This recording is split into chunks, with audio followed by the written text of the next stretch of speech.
side Khushi from Lexus and Company.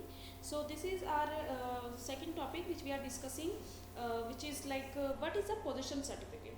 So our today's topic is if you like interested in the civil matters, so you must know that there is always like you can say एक time ऐसा आता है when always people like wonder कि हमें property लेना है, हमें कहाँ जाना चाहिए, क्या करना चाहिए, कहीं प्रॉपर्टी लेते वक्त हमारे साथ कोई फ्रॉड ना हो जाए, they think about that. So to you can say उससे बचने के लिए सो what should you do? You should have the all the knowledge of civil matters. So this is related to the civil matter which is a possession certificate. अब you must thinking कि possession certificate क्या होता है, ऐसा तो कभी कोई term सुना नहीं है, but there is also a possession certificate which you can say which clarify your possession on what, on your land, because like the person who owns a piece of property has all the right that can be had over that property. यानी कि अगर एक person के पास कोई land है तो उसके पास उसके पूरे राइट हो जाते हैं उस लैंड के ऊपर, unless he has the ownership of the land or the possession of the land, okay, with the permission of the owner. So now we will say what is the occupancy certificate. There is a occupancy certificate and a possession certificate. So before understanding the possession certificate, we need to understand the occupant. So by the word occupants you can understand the what is the occupants. Occupants मतलब कि हो गया आपने किसी जगह को कब्जाया, यानी कि आप किसी जगह पे जाके रहने लगे. Occupant, आपने उसको ऑक्यूपाई कर लिया. ओके, सो ऑक्यूपेंसी सर्टिफिकेट क्या करता है? Certifies that the building has been constructed according to permissible norms and fit for occupation. So इसमें क्या होता है कि जैसे आपकी जो आपने किसी बिल्डिंग को कंस्ट्रक्ट करने के लिए दिया है, ठीक है, ऑक्यूपेशन है आपको उस लैंड पे और आपकी मर्जी से वो सारा कंस्ट्रक्शन हुआ है, सब कुछ हुआ है, तो that is called occupancy certificate which you have to issued by the municipal corporation of that locality.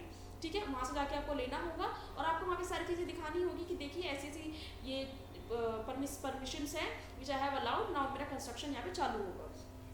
और कभी कभी आपको पता होगा अगर आप लोन लेने के लिए जाते हैं तो वहाँ पे प्रॉपर्टी के पेपर मांगते हैं, but if you have this possession occupancy certificate तो आपको लोन मिलने में बहुत आसानी हो जाती है, because of this certificate the bank has surety that this person has that land and he owes the right और interest. You know interest is the bunch of right, यानी कि इसके पास ये इंटरेस्ट है कि इस लैंड पे लोन ले सकता है. If there is a default he can go further also. So now we will discuss what is a land possession certificate. Now land possession certificate is a legal document which you can say the clarify that you have a possession of this land. If you have the possession on any land, so you have to show that what kind of possession you have. For that you have to show your possession certificate. possession certificate जो होता है वो कैसे आपको मिलता है? या तो किसी प्राइवेट इंडिविजुअल देगा या तो गवर्नमेंट देगी. प्राइवेट तो आप समझ सकते हो कि प्राइवेटली आप बनवा सकते हो, बट गवर्नमेंट से कैसे बनवाते हो? गवर्नमेंट से आप इशू करवाते हो like renewal department of the government of the state in which the property is located. जिस भी स्टेट में वो प्रॉपर्टी लोकेट है वहाँ का एक ऐसा डिपार्टमेंट होता है, गवर्नमेंट डिपार्टमेंट होता है जो इन सब चीज़ों को डील करता है और आपको सर्टिफिकेट प्रोवाइड करता है. और इन फ्यूचर आपको कभी कोई इस लैंड के रिगार्डिंग कोई प्रॉब्लम आती है, कभी आपने देखा होगा यूजुअली बहुत से केसेस ऐसे होते हैं कि अगर एक यू कैन से एक ब्रोकर जो होता है व्हाटएवर, वो क्या करते हैं कि एक इंसान से लैंड को एक इंसान को लैंड बेचते हैं, फिर वही लैंड किसी और को भी बेच देते हैं. सो उस चीज़ से बचने के लिए आप ये कर सकते हैं कि अगर आप उस लैंड का पोजेशन सर्टिफिकेट बनवा लेते हैं या ऑनरशिप सर्टिफिकेट बनवा लेते हैं तो इस चीज़ से आप बच जाते हैं. कल को चीज़ शो करनी होगी तो आपके पास ज़्यादा सबूत होंगे इस चीज़ के कि ये लैंड मेरा है, because this is very hard to prove that this land belongs to me. Okay, so this is the video, this is all about the video.